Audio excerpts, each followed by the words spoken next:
the team's the only reason that happens. And if you have the wrong one or you have the right one, it makes all the difference. Absolutely. Being able to create a team or an environment where people trust you and are able to back you during those hard decision times, because ultimately they come.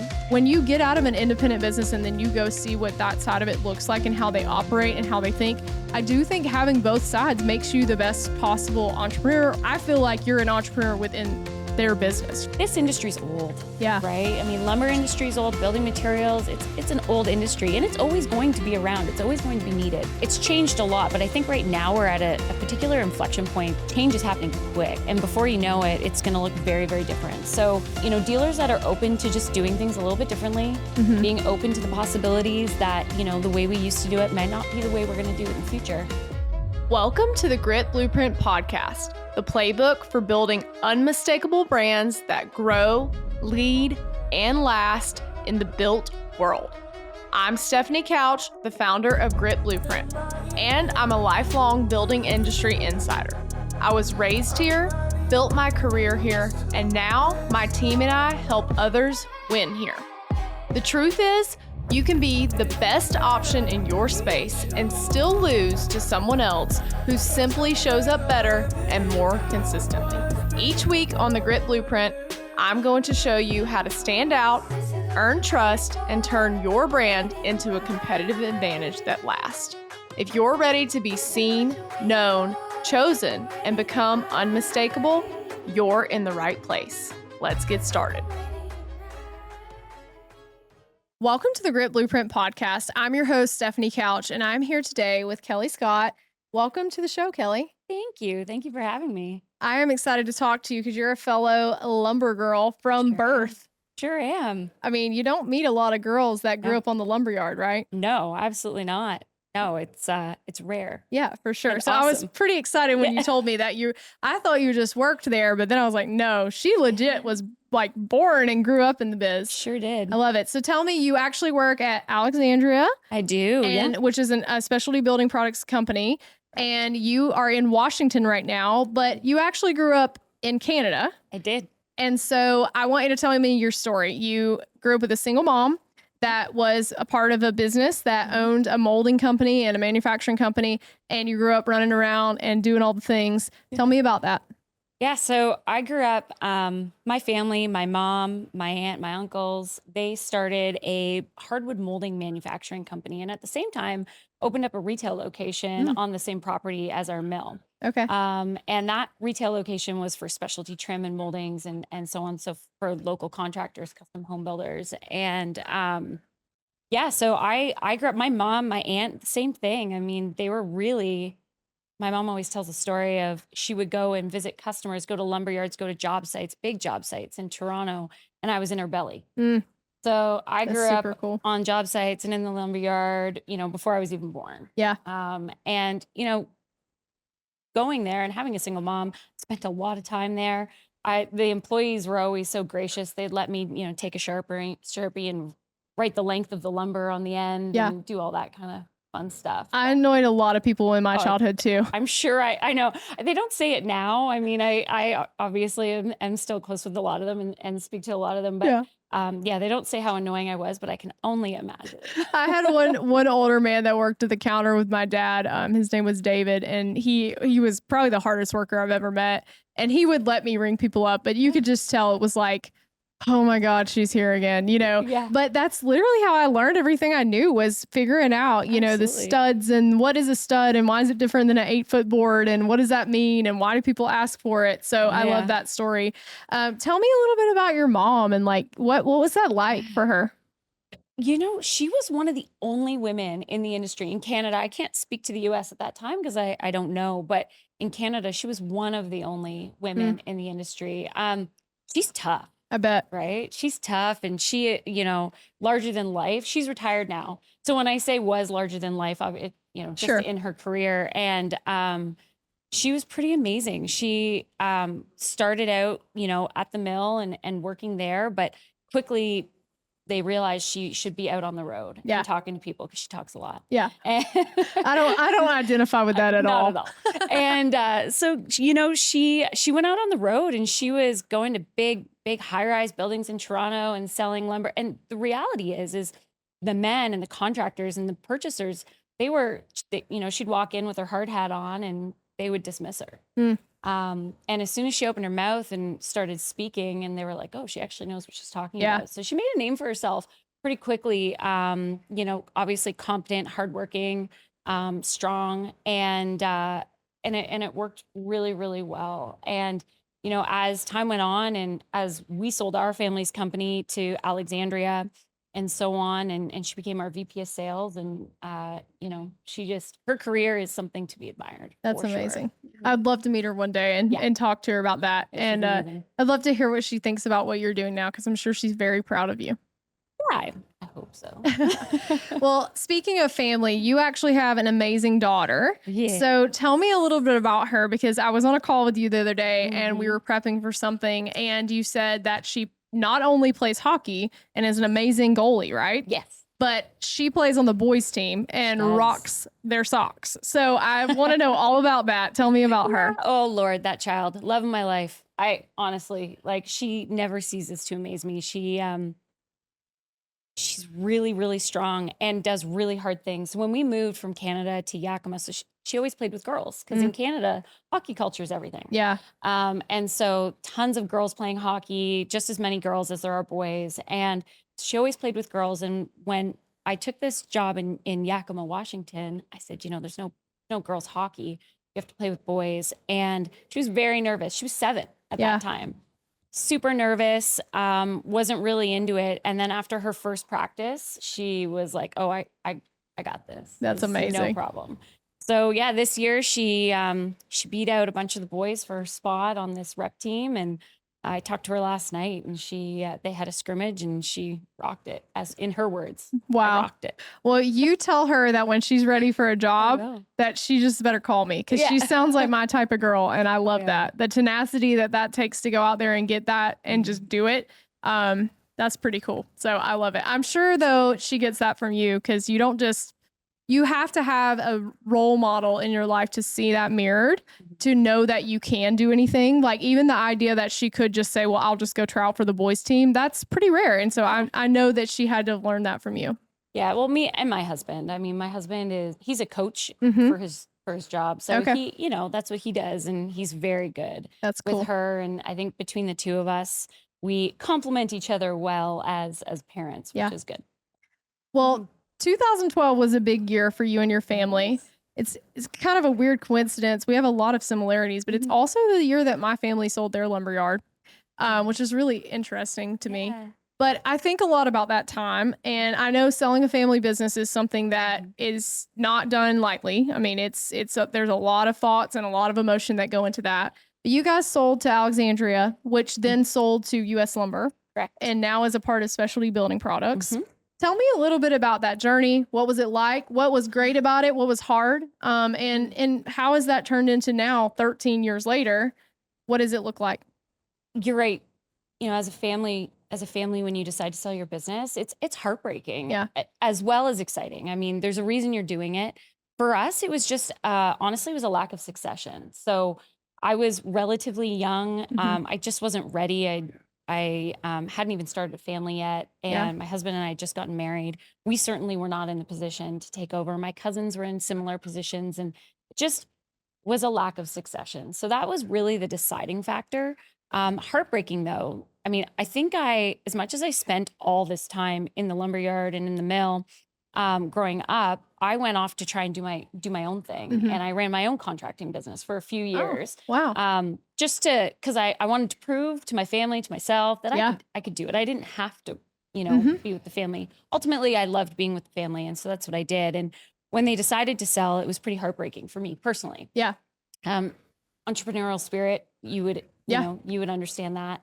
Kind of where I had seen myself. Hindsight, though. The experience of Alexandria purchasing us was very, very positive. Positive for the employees, positive for our family. It was a really good thing. And then by the time U.S. Lumber came around, we had already actually sold to a private equity prior to that. So at this point, I've been through like 4 acquisitions, and it just feels like old hat. And I'm very fortunate, though. The experiences have been as positive as they Yeah. are. And well, the companies that have bought you, I mean, speaking of SBP and those guys, they have a great mission. They're very culture driven, and they have I think they have a good ideology of where they want to go and why they're doing it. So there's it seems like the business has a real purpose about it that is powerful. And I think that's always important. I do want to double click on something though, because it resonates so deeply with me. Um, I was young when my dad sold his business too, and we had been through 2008. It was really hard. Really hard. I mean, 2008 was hard, but then like 2009, 2010, I mean, it just kept being hard. The rebuild. It was really tough. And I remember a lot of conversations like, is today the day we got to go get unemployment? Like, are we going to be able to, pay each other, pay the salaries this week? And we never had that moment, but it was scarring for sure.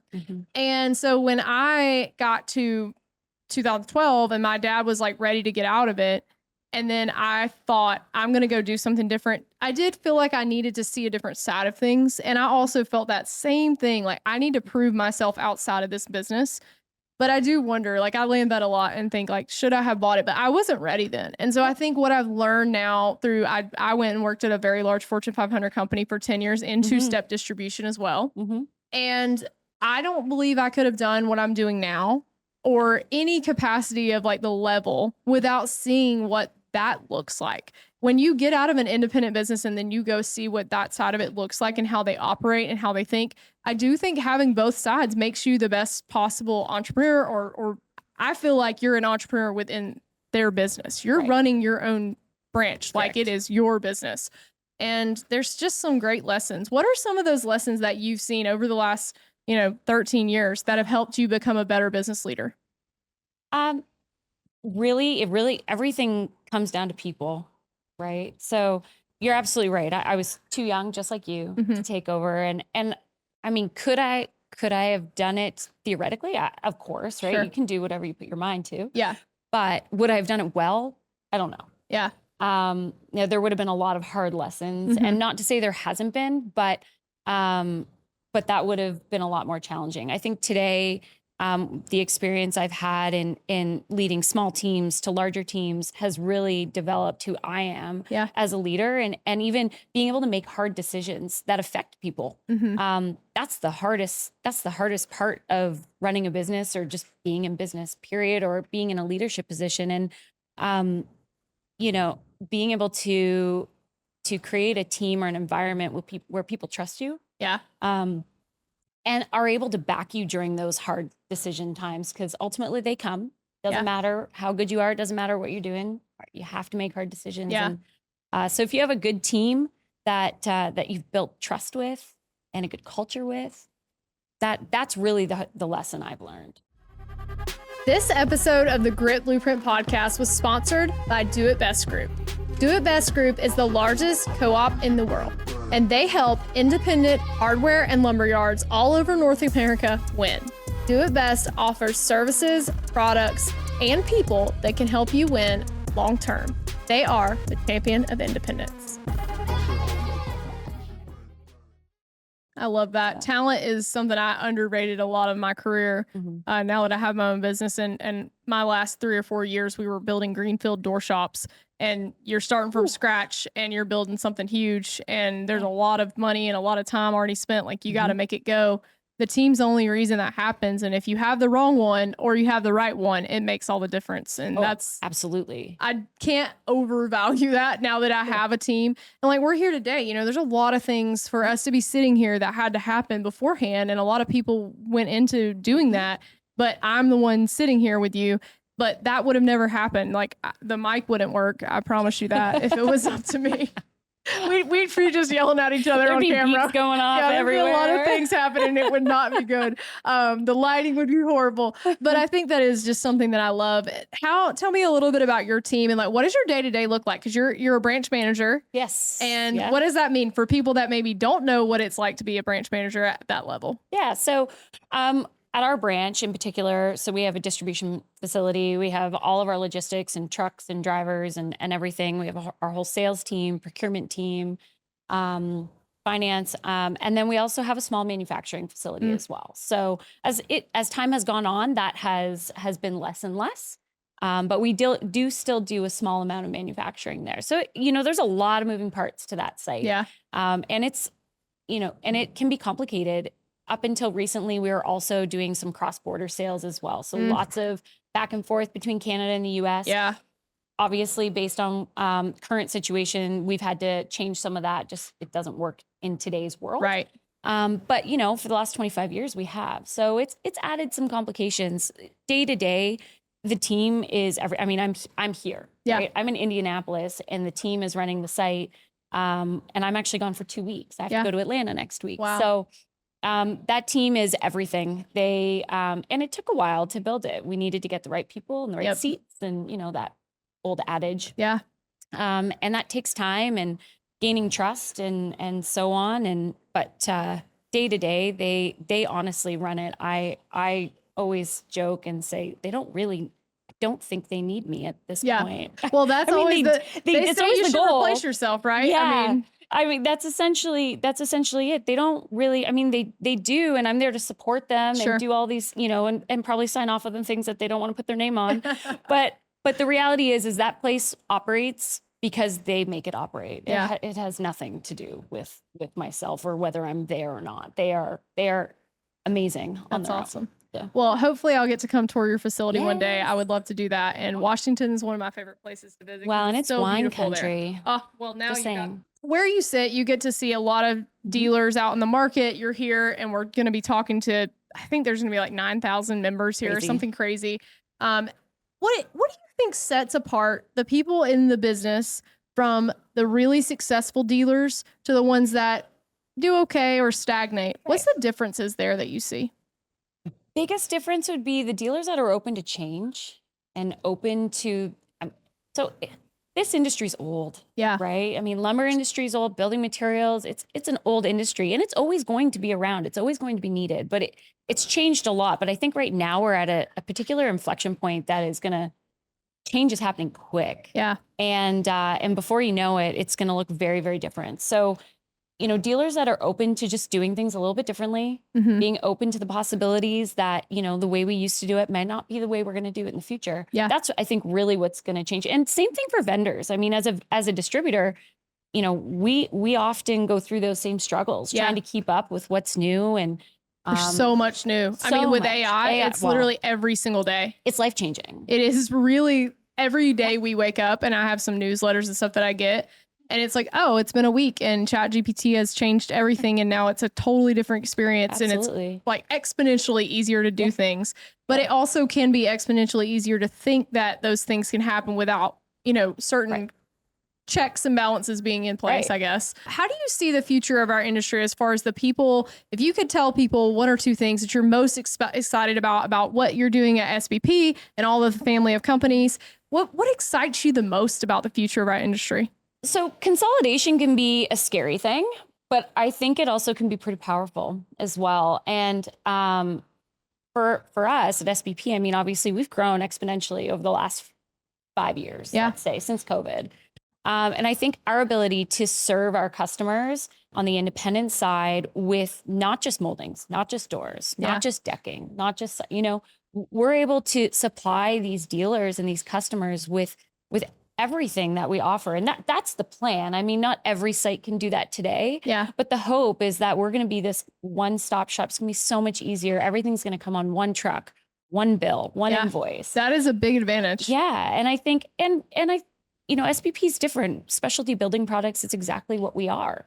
Specialty, right? We're not selling 2x4s. Right. We're not selling drywall.